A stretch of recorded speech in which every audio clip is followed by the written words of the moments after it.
రేపొద్దున ఒకవేళ సీటు వచ్చినా రాకపోయినా ఇలాగే ఉంటారా? సీట్ రాకపోతే ఇంక రాజకీయాల్లోంచి విరమించుకుంటారు. ఇప్పుడు ఒకటి,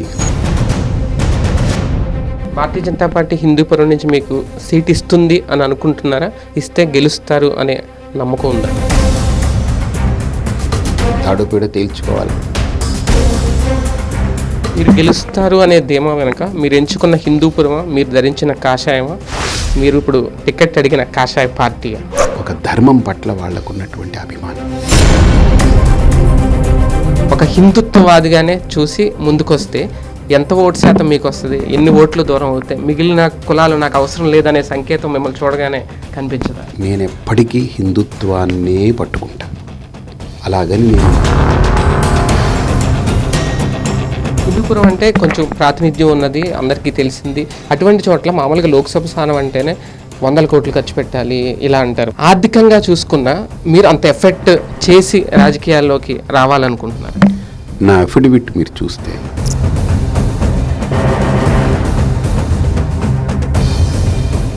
వెల్కమ్ టు సుమన్ టీవీ. రాజకీయాల్లోకి స్వామీజీలు రావడం కొత్తగా ఏం చూడలేదు. ఆల్రెడీ యోగి ఆదిత్యనాథ్ ఉన్నారు, వరుసగా 2 సార్లు గెలుచుకున్నారు, ప్రధానమంత్రి రేస్లో కూడా ఉన్నారు. ప్రస్తుతం ఆంధ్రప్రదేశ్ రాజకీయాల్లోకి కూడా ఒక స్వామీజీ రాబోతున్నారు. ఆయన ఇప్పటికే భారతీయ జనతా పార్టీకి ఒక అర్జీ కూడా పెట్టుకున్నారు, ఎంపీ స్థానం నుంచి తనకు టిక్కెట్ ఇస్తారా అని. ఆయనే పరిపూర్ణానంద స్వామి ప్రస్తుతం మనతో ఉన్నారు. ఒకసారి రాజకీయ రంగ ప్రవేశం గురించి ఆయన మాటల్లో కొన్ని విషయాలు తెలుసుకునే ప్రయత్నం చేద్దాం. స్వామీజీ, హిందూ ధర్మం అనే ఒక బాధ్యతను మీరు భుజాన్ని పెట్టుకున్నారు. ప్రపంచానికి, సమాజానికి హిందూ ధర్మం గురించి చాలా ప్రవచనాలు చేస్తూ ఉంటారు, మంచిలు చెప్తూ ఉంటారు. కానీ సడన్గా ఈ రాజకీయ ప్రవేశం ఏంటి? రాజకీయం అంటేనే చాలామంది, అంటే మీ దగ్గర ఈ పదం వాడాలో లేదో నాకు తెలియదు, ఒక రొచ్చు, ఒక రొంపి అంటుంటారు. అటువంటి దాంట్లోకి మీరు రావడానికి ఒక ప్రత్యేక కారణం ఏదైనా ఉందా? ఖచ్చితంగా ఈరోజు ఏంటనంటే, మనం హిందూ అన్నా లేకపోతే ఇంకోటన్నా ఏదన్నా ప్రతిదీ ఈరోజు రాజకీయ క్షేత్రంతో ముడిపడింది. ఈరోజు మీరు ఏ దేవాలయాలైనా తీసుకోండి, ప్రభుత్వాల చేతుల్లో ఉన్నాయి, అంటే పార్టీల చేతుల్లో నడుస్తున్నాయి, పార్టీ కనుసన్నల్లో నడుస్తాయి. ఆశ్రమాలు, మఠాలు, మందిరాలు, గోశాలలు, ఇది ఒకటని కాదు. ఇది ప్రధానంగా ప్రత్యేకించి భారతదేశంలో హిందూ వ్యవస్థలో ఉన్నటువంటి సమస్తము రాజకీయ క్షేత్రంలో ఉంది, చేతుల్లో ఉంది, వాళ్ళ కబంధాస్తాల్లో ఉంది. ఇప్పుడు మేము వాళ్ళ చేతుల్లో ఉన్నప్పుడు మేము వాళ్ళ చేతుల నుంచి బయటికి రావాలనుకుంటామా? యాజ్ ఎ సాధువుగా అందులోనే పడి మగ్గాలనుకుంటామా? కదా, ఎవరైనా ఒకరి చేతుల్లో పడి మగ్గాలనుకోరు కదా. కాబట్టి దాని నుంచి మేము బయటికి రావాలనుకుంటే మేము దాంట్లో ఉన్నాం కాబట్టి ఇప్పుడు రాజకీయం అనే క్షేత్రాన్ని ఎంచుకోవాలి. ఎంచుకుంటేనే మేము బయటపడగలం. సో ఆ బయట పడడానికే ఎంచుకున్నటువంటి మార్గం ఈరోజు ప్రత్యక్ష రాజకీయాల్లోకి అడుగుపెట్టడం. భారతీయ జనతా పార్టీనే ఎంచుకోవడానికి కారణం ఏంటి అంటే, ఎందుకంటే ఆంధ్రప్రదేశ్ వరకు వేరే ప్రాంతీయ పార్టీలు రాజ్యం వెళ్తున్న పరిస్థితిలో ఇక్కడ ఆంధ్రప్రదేశ్లో భారతీయ జనతా పార్టీ అధికారంలోకి వస్తుందా రాదా అనేది ఒక అతిపెద్ద ప్రశ్న ఉన్న పరిస్థితుల్లో మీరు ఆ పార్టీనే చూజ్ చేసుకోవడానికి కారణం ఏంటి? ఖచ్చితంగా ఈరోజు బాగా ఫ్లరిష్ అయ్యేటువంటి పార్టీతో నేను వెళితే నా స్వలాభం కోసం అనుకోవచ్చు. ఈయన పదవి ఆశించో, లేదా ఒక పేరు ఆశించో, లేదా ఒక మంచి ఒక పొజిషన్ ఆశించో, ఏదో ఒకటి ఆశించి వెళ్తున్నాడని మీరు అన్న ప్రశ్నలోనే ఉంది. దానికి చాలా పెద్ద ప్రశ్న, అది $1 మిలియన్ క్వశ్చన్. అసలు దాంట్లో ఒక సీట్ అన్నా గెలుస్తారా, ఎన్ని ఓట్ల శాతం ఉంది అని అందరిలో మెదులుతున్నప్పుడు నేను అన్నిటినీ పక్కకు పెట్టి ధైర్యంగా నేను నమ్మి అందులో దిగుతున్నానంటే నా సిద్ధాంతం వెనక ఉన్నటువంటి ఒక కమిట్మెంట్, నా సిద్ధాంతం పట్ల నాకున్న కమిట్మెంట్. అలాగనే భారతీయ జనతా పార్టీలో ఆ సిద్ధాంతం ఉంది కాబట్టి. ఉదాహరణకి ఇప్పుడు మీరు మొన్న చూస్తే 500 సంవత్సరాల తర్వాత రామమందిర నిర్మాణం జరిగింది, రాముడి యొక్క ప్రతిష్ఠ జరిగింది. ఏ వివాదం లేదు, నిర్వివాదంగా జరిగింది. కాబట్టి ఇలాంటివి ఎన్నో సంస్కరణలు భారతదేశంలో జరగాలి అనంటే, మన సిద్ధాంతాలని మనం నిలబెట్టుకోవాలి అనంటే, ఈ సంస్కృతి, ఈ ఆలవాలము దీనికి ఒక ఆయువు పట్టు. కాబట్టి దాన్ని నిలబెట్టుకునే దిశగా నేను ఒక అడుగు వేశాను. నోటాతో పోటీ పడుతుంది భారతీయ జనతా పార్టీ అనేది. ఇప్పుడున్న పరిస్థితుల్లో పర్సంటేజ్ పెంచుకోవడానికి, లేదు అంటే ఆంధ్రప్రదేశ్లో మళ్ళీ పుంజుకుంటుందా భారతీయ జనతా పార్టీ అంటే మీ విశ్లేషణ? నోటాతో భారతీయ జనతా పార్టీ పోటీ పడితే లోటా ఎందుకు భారతీయ జనతా పార్టీ దగ్గరికి వెళ్తుంది? ఇప్పుడు ఢిల్లీ వెళ్ళి లోటా కూర్చుంటుంది కదా. మరి ప్రతి ఒక్కళ్ళు ఢిల్లీ చుట్టూ తిరిగి మీరు మాతో పొత్తు పెట్టుకోండి, మాతో పెట్టుకోండి అంటున్నారు కదా. అంటే కేంద్రంలో ఉన్న బలం చూసా కాదు, ఈరోజు కేంద్రమే బలం కదా. రాష్ట్రాలకి దాని బలం పరిధి తక్కువ ఉంటుంది, కేంద్రం యొక్క బలం మొత్తం దేశమంతా ఉంటుంది. ఖచ్చితంగా ప్రతి ఎన్నికలలోనూ భారతీయ జనతా పార్టీ అంచెలంచెలుగా ఎదుగుతూ బలం పుంజుకుంటూ వస్తుంది. 274 నుంచి 303, ఈసారి 350 దిశగా వెళ్ళొచ్చు. కాబట్టి అందరి యొక్క అంచనాలు వాళ్ళు 400 అంటున్నారు, కానీ ఖచ్చితంగా ఒక అద్భుతమైనటువంటి విజయాల్ని భారతీయ జనతా పార్టీ అందుకోపోతుంది. ఇలా ప్రతి ఒక్కరిలో కూడా ఆశ ఏంటనంటే 2 సార్లు వరుసగా ప్రధాని అయిపోయిన తర్వాత 3వసారి 2 సార్ల కంటే అధికంగా రాబోతుందని అంటే మరి ఎంత పార్టీ వేర్లు ఊనుకుంటుంది దేశవ్యాప్తంగా. కాబట్టి వాళ్ళు రాష్ట్రం మీద దృష్టి పెడితే అనతి కాలంలో రాష్ట్రంలో కూడా అద్భుతాలు జరిగే అవకాశాలు ఉంటాయి. కోనసీమ చెందిన మీరు రాయలసీమ ప్రాంతానికి చెందిన హిందూపురం లోక్సభ నుంచి బరిలోకి దిగాలనుకోవడం వెనక ప్రత్యేక కారణం. కోనసీమ అంటే మీరు అన్నట్టు కాకినాడ గోదావరి ప్రాంతంలో శ్రీపీఠం ఉంది. మోడీ గారు గుజరాత్, కానీ ఆయన వారణాసిలో పోటీ చేశారు కదా.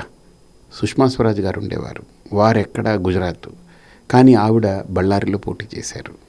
పివి నరసింహారావు గారు ఎక్కడ, ఆయన చెప్పాలంటే మంథని వారి యొక్క ఇది అటు తెలంగాణ, కానీ వారు ఎక్కడ హిందూపురంలో వారు పోటీ చేసినట్టు దాఖలాలు ఉన్నాయి, ఇది బళ్ళారి ఇటువైపు. సో కాబట్టి ఒక ప్రాంతం అనేది కాదు, ఒక ఎంపీ క్షేత్రము నన్ను ఆకర్షించడానికి, నేను అందులో అడుగు పెట్టడానికి నేను కోరుకునే 1, 2, 3 పాయింట్స్ ఏంటి, 1, 2, 3 పాయింట్స్ టక్కమని చెప్పాలంటే, మొట్టమొదట 543 ఎంపీ క్షేత్రాల్లో, ఎంపీ పార్లమెంటరీ క్షేత్రాల్లో హిందూ అనే పేరుతో ఉండేటువంటి క్షేత్రం ఇది. నేను ఆలోచించాను, ఏంది దీనికి ఒక్కదానికి హిందూపురం అని పార్లమెంటరీకి పేరు ఎందుకు వచ్చింది అని ఆలోచిస్తే, దీని వెనక ఒక అద్భుతమైనటువంటి చరిత్ర ఉంది. ఆ చరిత్ర హిందూ సామ్రాజ్య నిర్మాణానికి ఆనాడు శ్రీకృష్ణదేవరాయలు ఆజ్యం పోస్తే, ఆ తదుపరి హరిహర బుక్కరాయల ద్వారా విద్యారణ్య స్వామి ఒక అద్భుతమైనటువంటి కృషి చేశారు. ఈ చరిత్ర, ఈ కథాఘట్టము నన్ను ఆకర్షించింది. నేను 2012లో హిందూ రథయాత్ర చేసినప్పుడు ఆ చరిత్ర గురించి విన్నాను. అక్కడంతా తిరిగాను, నేను పల్లెల్లోనూ తిరిగాను, అక్కడ ప్రతి బస్తీలో తిరిగాను, ప్రతి కులము యొక్క గడప తొక్కాను, ప్రతి ఒక్కరిని పలకరించాను. ఆ అనుబంధము, ఆ స్నేహము నాలో ఎప్పటికీ ఉంది, వాళ్ళకు కూడా అలానే ఉంది. అలా నేను కంటిన్యూస్గా ధర్మవరంలో కానీ, పుట్టపర్తిలో కానీ, కదిరిలో కానీ, హిందూపురంలో కానీ, పెనుగొండలో కానీ, ఇలాగ క్షేత్రాలన్నింటిలో నేను తిరగడం నాకు ఆనవాయితీ అయింది. ఇటీవల కాలంలో నేను హిందూ ర్యాలీకి వెళితే ఛత్రపతి శివాజీ విగ్రహ స్థాపనకి హిందూపురంలో స్వచ్ఛందంగా నేను వస్తున్నాను అనగానే ఆడపిల్లలు, మగపిల్లలు వేలాదిగా రోడ్డు మీదకి వచ్చారు. ఆడవాళ్ళు, మహిళలు, ఎప్పుడు రోడ్డు మీద అలా రాని వాళ్ళు కాషాయ జెండా పట్టుకుని జై శ్రీరామ్ అంటూ బయటకు వచ్చారు వాళ్ళు. సో వీళ్ళందరినీ మనం అనుకోవచ్చు, వీళ్ళు హిందుత్వం కోసం వస్తున్నారు, కానీ రేపు ఓటేయమంటే ఓటేయరేమో అని అనుమానం పడకండి. అక్కడ పరిపూర్ణానంద స్వామినైనా, మోడీ గారినైనా అయోధ్యలో రాముణ్ణి చూసినట్టుగానే వాళ్ళు భావిస్తారు ఖచ్చితంగా. రాజకీయాలంటే రాజకీయ విమర్శలు చేయాలి, ప్రత్యర్థిని అవసరమైతే తిట్టాలి. ఇన్ని రోజులు మీ నోటి నుంచి ప్రవచనాలు చూసాం, మంచి మంచి వాక్కులు విన్నాం. ఇక నుంచి పరిపూర్ణానంద స్వామి అవి కూడా మాట్లాడబోతున్నారా, మేము వినబోతున్నామా? నేను ఒక విచారణని, ఒక సద్విమర్శనని ఇష్టపడతాను. అది నా పట్ల ఎవరు చేసినా నాలో ఆ లోపం ఉంటే దాన్ని సరిదిద్దుకునే దానికి ప్రయత్నం చేస్తాను. లేదా వ్యక్తిగత దూషణలు, రాగద్వేషాలతో ఒకడిని నాశనం చేయాలని, ఒకడిని పాడు చేయాలని మాట్లాడే మాట, అది నేను ఎప్పుడూ ప్రేరణ చేయను. నేను ఇంకోరిని నేను అలౌ చేయను, నేను చేయడం నాకు నా సంస్కారం అడ్డొస్తుంది. రెండోది, రాజకీయ క్షేత్రంలో ఈరోజు అది ఒక ఫ్యాషన్ లాగా మారిపోయి ఇప్పుడు అది ఒక పాయిజన్ లాగా అయిపోయింది. ఈ రోజున అనవసరంగా మాట్లాడితే ప్రజలు కూడా సహించలేరనేటువంటిది మనం గమనించవచ్చు. కాబట్టి మనము ఖచ్చితంగా, నా భావన, నేను వాళ్ళని ఎవరిని ప్రత్యర్థులు అనుకోవట్లేదు. ఇప్పుడు వైకాపా తరపున నిలబడ్డ వ్యక్తి ఎంపీ కానీ, రేపు టీడీపీ నిలబెట్టినా, కాంగ్రెస్ వాళ్ళు నిలబెట్టినా నేను ఎప్పుడు ప్రత్యర్థులు అనుకోను. నా ప్రత్యర్థులు ఎవరవుతారంటే, నా దేశాన్నో నా ధర్మాన్నో ఎవరైనా విమర్శిస్తే నేను వాళ్ళని అప్పటికి కూడా నేను ద్వేషించను. వాళ్ళకి కరెక్ట్ అయిన సమాధానం చెప్పాలి, వాళ్ళని ఫిక్స్ చేయాలనుకుంటాను, కానీ వాళ్ళ మీద ద్వేషంతో నేను రగిలిపోయి వాళ్ళని ఇచ్చేయాలనేటువంటి ఆలోచన కాదు. కాబట్టి నేను ఇప్పుడు హిందూపురంలో నేను ఒక ఎంపీగా నేను ఆ బరిలో దిగుతున్నప్పుడు ఒక అధ్యయనంగా భావిస్తాను, ఒక యజ్ఞంలా భావిస్తాను. వాళ్ళు నన్ను ప్రత్యర్థిగా భావించినా నేనేం తప్పుగా అనుకోను, కానీ నేను మాత్రం వాళ్ళని, వాళ్ళ పార్టీ అభ్యర్థులు, వాళ్ళ పార్టీ నిలిపిన అభ్యర్థులు, నేను వాళ్ళని గౌరవిస్తాను. కాకపోతే నా సిద్ధాంతము, నా ధర్మము, నా నీతి, నా విచారణ ఇవన్నీ పబ్లిక్లోకి నేను తీసుకెళ్తాను అంతే. భారతీయ జనతా పార్టీ హిందూపురం నుంచి మీకు సీట్ ఇస్తుంది అని అనుకుంటున్నారా? ఇస్తే గెలుస్తారు అనే నమ్మకం ఉందా? నేను 16 వ్యక్తుల్లో నేను ఒకడిని. 16 మంది దానికి అప్లై చేశారు. ఖచ్చితంగా నాలో ఆ యోగ్యత ఉండి నన్ను వాళ్ళు పరిగణలోకి తీసుకుని ఇస్తే తప్పకుండా పోటీ చేస్తాను. అంతేగాని నేను వాళ్ళు ఇచ్చేస్తారు, నేను తాడోపేడో తేల్చుకోవాలన్నట్టుగా నేను ఎప్పుడు అలాంటి భావనలో లేను. నేను భారతీయ జనతా పార్టీకి ఎంతో సేవలు అందించాను గతంలో. ఇప్పుడేమి కొత్తగా చేయడం కాదు. వాళ్ళు ఏ పని చెప్తే ఆ పని విషయంలో నేను సమర్థవంతంగా ఎంతవరకు నా శక్తి మేర నేను శక్తివంచన లేకుండా చేశాను. తప్పకుండా ఇప్పుడు కూడా నేను హిందూపురంలో ఆల్రెడీ మా కార్యకర్తలు, నన్ను నమ్మినటువంటి అనుయాయులు చాలామంది అక్కడ వర్క్ చేస్తున్నారు, తిరుగుతున్నారు, అందరినీ సంప్రదిస్తున్నారు. అందరినీ నేను ఒకటే చెప్పా, అందరినీ పార్టీలో ఉన్న అట్టడుగు వ్యక్తి దగ్గర నుంచి, సామాన్యుడి దగ్గర నుంచి ఎవరైతే దీని గురించి ఆలోచిస్తున్నారో వాళ్ళందరినీ కలుపుకొని మాట్లాడి వాళ్ళతో వెళ్ళి వాళ్ళని పలకరించండి. స్వామీజీ పంపారని వెళ్ళండి, నేను వస్తాను, మీ వెనక నేను వస్తాను, నేను కొన్ని పనులు ఉన్నవి చక్కబెట్టుకొని వస్తానని చెప్పాను. కాబట్టి ఖచ్చితంగా నా పని చేస్తున్నాను. కృషితో నాస్తి దుర్భిక్షం. కాబట్టి నేను తప్పకుండా ఆ కార్యాన్ని వాళ్ళు కూడా హర్షిస్తారని, వాళ్ళు దాన్ని ఆమోదిస్తారని నేను అనుకుంటున్నాను. మీరు గెలుస్తారు అనే ధీమా వెనక మీరు ఎంచుకున్న హిందూపురమా, మీరు ధరించిన కాషాయమా, మీరు ఇప్పుడు టికెట్ అడిగిన కాషాయ పార్టీయా? నేను గెలుస్తాననుకున్నటువంటి ధీమా అక్కడున్నటువంటి ప్రజలలో ఒక ధర్మం పట్ల వాళ్ళకున్నటువంటి అభిమానం. అది ఈ కాషాయాన్ని చూస్తే వాళ్ళని అది ఇంకా మరింత గుర్తు చేస్తుంది. మోడీ గారిని చూస్తే ఈరోజు నేను నిన్న కూడా ఒక సభలో చెప్పాను, 2024 జనవరి 21 వరకు మోడీ ఒక రాజకీయ నాయకుడు. కానీ 2022 అయోధ్యలో రాముణ్ణి తన చేతులతో ముట్టుకుని పెట్టిన తర్వాత మోడీ అనే ఒక ఇంటి పేరు కేవలం ఒక ఇంటి పేరు కాదు, ఒక చరిత్ర, ఒక ధర్మానికి నిలువెత్తు నిదర్శనంగా నిలబడ్డ వ్యక్తి. ధర్మం కోసం నేను నిలబడ్డాడు ఆయన. ధర్మాన్ని స్థాపించినటువంటి మూర్తి రాముడైతే ఆ రాముడి పాదాలని పట్టుకుని ఆయన్ని ప్రతిష్ఠించినటువంటి ఒక భక్తుడు. కాబట్టి ఈరోజు మోడీ అన్నా, ఈ కాషాయం అన్నా, ఏదన్నా సరే ఆ హిందూపురంలో నేను పర్యటిస్తూ ఉంటే మీరు ఎక్కడైనా ఊహించారా? ఎవరైనా పార్టీ వాళ్ళ ఆఫీసు కార్యాలయాలు వాళ్ళు పెట్టుకోవాలి, భోజనాలకి వాళ్ళు డబ్బులు పెట్టాలి, వాహనాలు వాళ్ళు పెట్టుకోవాలి. కానీ నేను వెళ్తుంటే అక్కడ నా మీదున్న భక్తి, వాళ్ళు నా భక్తులు అయి ఉండొచ్చు, గతంలో నా ప్రవచనాలు వినడము, టీవీల ద్వారా వినడము, లేదా నేనంటే అభిమానం ఉండడము, వాళ్ళందరూ కూడా పార్టీలకు అతీతంగా, కులాలకు అతీతంగా, మెయిన్ థింగ్ ఇవి రెండు నాకు అక్కడ కనపడ్డాయి. స్వచ్ఛందంగా మా ఇల్లు వాడుకోండి, మీరు 10 మంది వస్తే మేము భోజనం పెడతాము, మీరు తప్పుగా అనుకోవద్దు, మేము సేవ చేస్తాము అని నిజంగా ఈరోజు ఒక యజ్ఞంలాగా భావిస్తున్నారు. వాళ్ళు ఎన్నికలు, స్వామీజీ ఇందులో దిగారు, ఇది ఆ భావన ఉన్నప్పటికీ మనం ఒక ధర్మానికి నిలబడుతున్నామనే భావన నేను తీసుకురాగలుగుతున్నాను. మీరే అన్నారు 16 మందిలో నేను ఒక్కడిని అని. 16 మందిలో 15 మందికి మీకు తేడా ఏంటి అంటే, మీరు ఒక మతాన్ని ఆల్రెడీ మీద కప్పుకొని వెళ్తున్నారు, మిగిలిన వాళ్ళందరూ అన్ని మతాలు, అన్ని కులాలు కలుపుకొని వెళ్తున్నారా అనేది. అవన్నీ మీకు మైనస్ అవుతాయి. మిమ్మల్ని ఒక హిందుత్వవాదిగానే చూసి ముందుకొస్తే ఎంత ఓటు శాతం మీకు వస్తుంది, ఎన్ని ఓట్లు దూరం అవుతాయి, మిగిలిన కులాలు నాకు అవసరం లేదనే సంకేతం మిమ్మల్ని చూడగానే కనిపించదా? నేను ఇందాక చెప్పాను, అంటే నేను ఎప్పటికీ హిందుత్వాన్నే పట్టుకుంటాను. అలాగని నేను ముస్లింలని, క్రైస్తవుల్ని విమర్శించడం, దాడి చేయడం, 10 మందితో చెప్పి వాళ్ళని తోలనాడు. రాజకీయాల్లో అందరు ఓట్లు కావాలి కదా, అన్ని కులాలు కావాలి కదా, అది కాదు మతాలు. అదే నాకు అక్కడ బోయ, కురవ, వీవర్స్ కమ్యూనిటీ, వడ్డెర, అలాగనే మాదిగ, మాల, వక్కలిగ, ఈ ఎస్టీ, నాయక్ తాండాల్లో ఉన్నవాళ్ళు వీళ్ళందరూ నన్ను కలుస్తున్నారు. అలాగనే అక్కడ బ్రాహ్మణ, వైశ్య, క్షత్రియ, రెడ్డి, బలిజ, కమ్మ వీళ్ళు కూడా వచ్చి కలుస్తున్నారు. అంటే అన్ని కులాలని కలపగలిగానని ఒక తృప్తి ఉంది. గెలుపోటములు పక్కన పెట్టిన అది తర్వాత నిర్ణయింపబడేది. అన్ని కులాలని నేను కలపగలిగాను. ఇప్పుడు ఈరోజు ఒక పార్టీ వెళితే ఆ పార్టీ ఒక కులము లేదా 2 కులాలతో పెనవేసుకుని వెళుతుంది, లేదా నా పార్టీకి ఈ కులాల ఓటు బ్యాంక్ అంటారు. కానీ నాకు అక్కడ అన్ని కులాలు నన్ను హక్కును చేర్చుకుంది. ఇది సత్యం. మీరు చూస్తారు రేపు. హిందూపురం అంటే కొంచెం ప్రాతినిధ్యం ఉన్నది, అందరికీ తెలిసింది. బాలకృష్ణ లాంటి వ్యక్తి కూడా అసెంబ్లీకి పోటీ చేసి అక్కడ ఉన్నారు. టీడీపీ ఇప్పటివరకు వైసీపీకి అధికారంలో అక్కడ గెలుచుకున్నారు. అటువంటి చోట్ల మామూలుగా లోక్సభ స్థానం అంటేనే వందల కోట్లు ఖర్చు పెట్టాలి ఇలా అంటారు, ఒక అసెంబ్లీ అంటే 10 కోట్లు ఖర్చు పెట్టాలి. ఆర్థికంగా చూసుకున్నా మీరు అంత ఎఫెక్ట్ చేసి రాజకీయాల్లోకి రావాలనుకుంటున్నారు? నా అఫిడవిట్ మీరు చూస్తే నాకు ఒక అసెట్ లేదు, జీరో. నాకు ఒక బ్యాంక్ అకౌంట్ ఇప్పటిదాకా లేదు.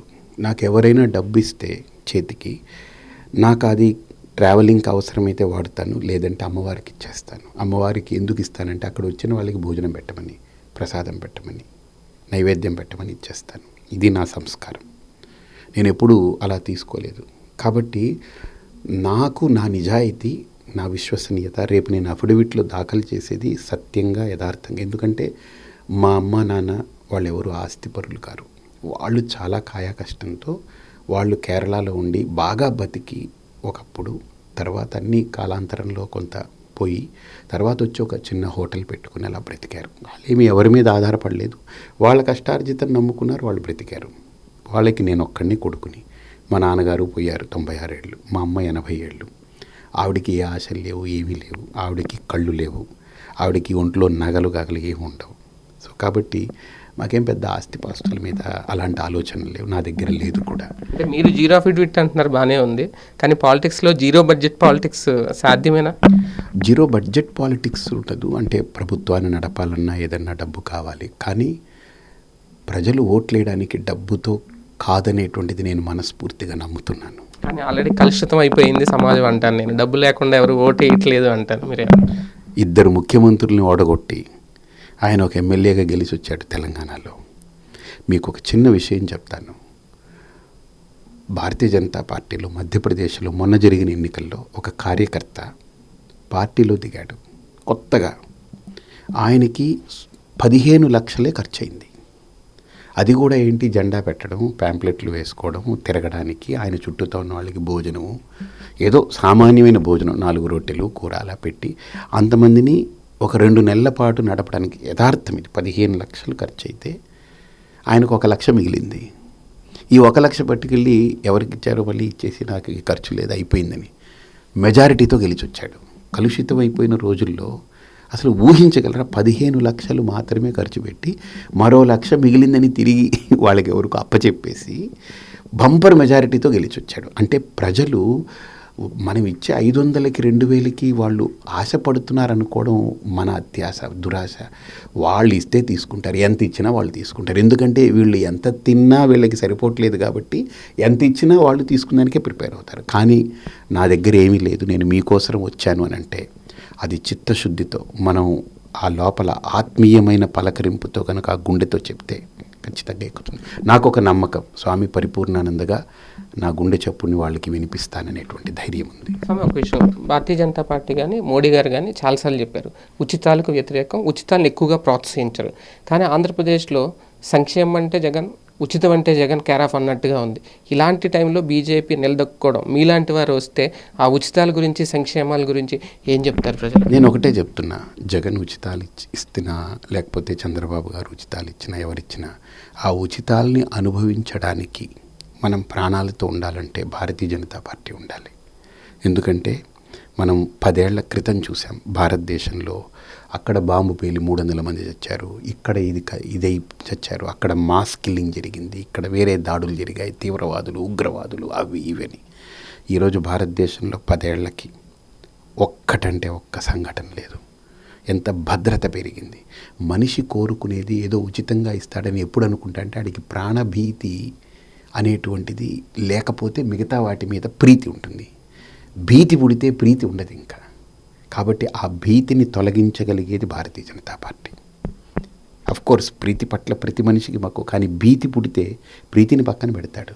షుగర్ జబ్బు వస్తే ఆడికి, ఇప్పుడు జగన్ గారు వచ్చి నేను నీకు 100 కేజీలు పంచదార మిఠాయి ఇస్తానన్నాడు అనుకోండి, షుగర్ పేషెంట్కి ఉపయోగం ఉంటుందా? చంద్రబాబు గారు వచ్చి నేను 1000 కేజీలు షుగరు మిఠాయి పిల్లలు పంచుతానంటే ఇష్టం ఉంటుందా? కాంగ్రెస్ వాళ్ళు వచ్చి నీకెందుకు లడ్డూలు, గులాబ్ జాములు అన్నీ వేసి కుక్కుతానంటే ఇష్టం ఉంటుందా? అదే మోడీ గారు ఏమంటారు, నీ షుగర్ని తొలగిస్తానన్నట్టుగా ఆయన భీతి తొలగించే ప్రయత్నం చేస్తున్నారు. ఇది నేను స్పష్టంగా ప్రతి ఒక్కరికి వినిపించగలిగితే, ఇది ప్రతి వ్యక్తి ఇదే కోరుకుంటున్నారు, సేఫ్టీ కోరుకుంటున్నారు, సెక్యూరిటీ కోరుకుంటున్నారు. That's what I could do. ఫైనల్గా ఒక విషయం, ఇప్పటికీ ఒక కన్ఫ్యూజన్, పొత్తు విషయంలో ఏం జరగబోతోంది భారతీయ జనతా పార్టీ. మీకు ఏమైనా ఒక స్పష్టత ఉందా, క్లారిటీ ఉందా? మీ సీట్ రావాలన్నా సరే ఒకవేళ పొత్తు లాంటిది ఏమైనా జరిగితే హిందూపురం ఎవరికి వెళ్తుంది అనేది దాని మీద ఏమైనా ఒక స్పష్టత ఉందా? నేను 16 మందిలో ఒకడిని చెప్పాను. 16 మంది ఏది ఆశిస్తూ ఉంటారో నేను ఆశిస్తాను, అందులో ఏమీ ఇబ్బంది లేదు. కాకపోతే ఇప్పుడు ఈ 16 మందిలోనే నాకు కాకుండా ఎవరికన్నా ఇచ్చారనుకోండి, పార్టీ విధానం ఇలా ఉంది, నాకంటే మెరుగైన వ్యక్తిని అనుకున్నారు, ఇచ్చారని నేను అనుకుంటాను. అంతేగాని నేను పార్టీ విధానాన్ని నేను తోలనాడను, నా సంస్కారం అది. రెండోది పొత్తు ఉందా లేదా అనేటువంటిది ఆలోచించే స్థాయి నాది కాదు ఒకటి. రెండోది నేను అంత ఆలోచించదలుచుకోలేదు. ఎందుకంటే మన చేతుల్లో లేని నేను ఊరికినే ఆలోచించి నా టైం నేను ఊరికినే సమయాన్ని కాలక్షేపం చేయను. నా ఆలోచన ఏంటి, నేను ఆ క్షేత్రానికి వెళ్తాను, పని చేస్తాను. అది నన్ను నిలబడమన్నారు, ఉపయోగపడుతుంది. లేదు ఇంకోళ్ళు నిలబడమన్నారు, నేను చేసిన పని ఇంకోటికైనా ఉపయోగపడుతుంది కదా. సో నా దృష్టికోణం ఎప్పుడు సిద్ధాంతానికి కనెక్ట్ అయి చేస్తున్నాను. ఆర్ఎస్ఎస్ యొక్క స్పష్టమైన భావజాలం సిద్ధాంతానికి కనెక్ట్ అయ్యి మనం చేస్తాము. ఎవరు ఏం చేయాలనేటువంటి, ఇప్పుడు మోడీ గారు ప్రధాని అవుతారు, మోడీ గారు ముఖ్యమంత్రి అవుతారని 1990లో ఎవడు కలలు కనలేదు. 2002 నుంచి ఆయన శకం ప్రారంభమైంది. మరి అప్పుడు ఆయన ఒక సామాన్య కార్యకర్త, సైకిల్ వేసుకుని చిన్న స్కూటర్ వేసుకుని తిరిగి ఓ బ్యాగ్ వేసుకుని తిరిగాడు. ఆయన అన్ని సభల్లో కింద కూర్చున్నటువంటి ఫోటోలు కూడా మీరు చూడొచ్చు. కాబట్టి అలాంటి సిద్ధాంతాలు రాష్ట్రీయ స్వయం సేవక సంఘంలో ఉంది, విశ్వ హిందూ పరిషత్లో ఉంది, వాళ్ళందరిలో ఉన్నాయి అవి. నేను మా గురువు గారి ద్వారా ఆ సంస్కారాలు, ఆ సిద్ధాంతాలను ఉనికి పుచ్చుకున్న వ్యక్తిగా మా గురువు గారి దగ్గర నుంచి నేను దానికి కట్టుబడి ఉన్నాను. అంతేకాని ఇప్పుడు 16 మందిలో నేను పోటీపడి ఇది అదే అని ఆ రాగద్వేషాలతో నేను వెళ్ళను. నా ప్రయత్నం నేను చేస్తాను. మీరు ఎంపీ సీట్ అడిగారంటేనే రాజకీయాల్లోకి వచ్చేసారు ఒక రకంగా. స్వామీజీ రాజకీయ నాయకుడు అయిపోయారు. రేపొద్దున ఒకవేళ సీటు వచ్చినా రాకపోయినా ఇలాగే ఉంటారా? సీట్ రాకపోతే ఇంకా రాజకీయాల్లోంచి విరమించుకుంటారు? ఇప్పుడు ఒకటి, సీటు రాలేదంటే ఇంకో పెద్ద సీటు కోసం అవకాశం వస్తుందేమో, అంతే కదా. నేను నిరుత్సాహం ఎందుకు పడాలి? సీటు వస్తేనే నేను మనిషిని, సీటు వస్తేనే నాకు ఊపిరి, సీటు వస్తేనే నాకు గౌరవం కాదు కదా. సీటు రాకపోయినా పరిపూర్ణానందే, సీటు వచ్చినా పరిపూర్ణానందే, గెలిపించుకున్నా పరిపూర్ణానందే. వాళ్ళు ఏం చెప్పినా పరిపూర్ణానంద ఈజ్ పరిపూర్ణానంద. నేను అప్పుడు భగవద్గీత చెప్తాను. ఒకవేళ నేను రేపు ఎంపీగా గెలిచిన, నాకు ఉన్నత పదవులు ఇచ్చిన, నా భగవద్గీత నేను ఆపను, నా ధర్మ ప్రబోధన నేను ఆపను, నేను అందరినీ గౌరవించడం, ఆదరించడం, అభిమానించడం ఆపను. పార్టీలను చూడను, నేను కులాలని చూడను. సో నేను ఖచ్చితంగా నా వైఖరి ఇది, నా స్పష్టత ఇది. ఇదేది లేదు, సీట్ ఇవ్వలేదు అనుకుందాం, మాట్లాడదాం మనం. వాళ్ళకి నాకు సీట్ ఇవ్వకూడదు అనడానికి 100 కారణాలు ఉండొచ్చు, నాకే సీట్ ఇవ్వాలనడానికి నా దగ్గర 100 కారణాలు ఉండొచ్చు. అది ప్రధానం కాదు. నాకు రాలేదు, ఓకే, నా పని నేను చేసుకుంటూ వెళ్తాను. స్టిల్ ఆమె పరిపూర్ణ. తప్ప వేరే పార్టీలోకి ట్రై చేయడం ఎట్లా? నా జీవితంలో సిద్ధాంతానికి నేను గౌరవిస్తాను. ఖచ్చితంగా నా సిద్ధాంతమే నాకు పార్టీ. ఆ సిద్ధాంతం ఎక్కడ ప్రతిబింబిస్తే అదే నేను గౌరవిస్తాను.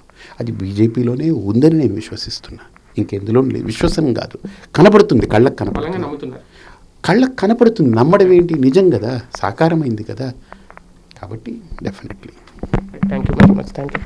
రైట్, మొత్తానికి నమ్మిన సిద్ధాంతానికి అయితే కట్టుబడి ఉంటానంటున్నారు. భారతీయ జనతా పార్టీని వదిలి వెళ్ళలేదు. హిందూపురం నుంచి సీట్ వస్తే మాత్రం ఖచ్చితంగా బరిలోకి దిగుతాను, గెలిచి తీరతాననే ధీమా అయితే వ్యక్తం చేస్తున్నారు. కెమెరామెన్ హర్షవర్ధన్తో శేఖర్, సుమన్ టీవీ, కాకినాడ.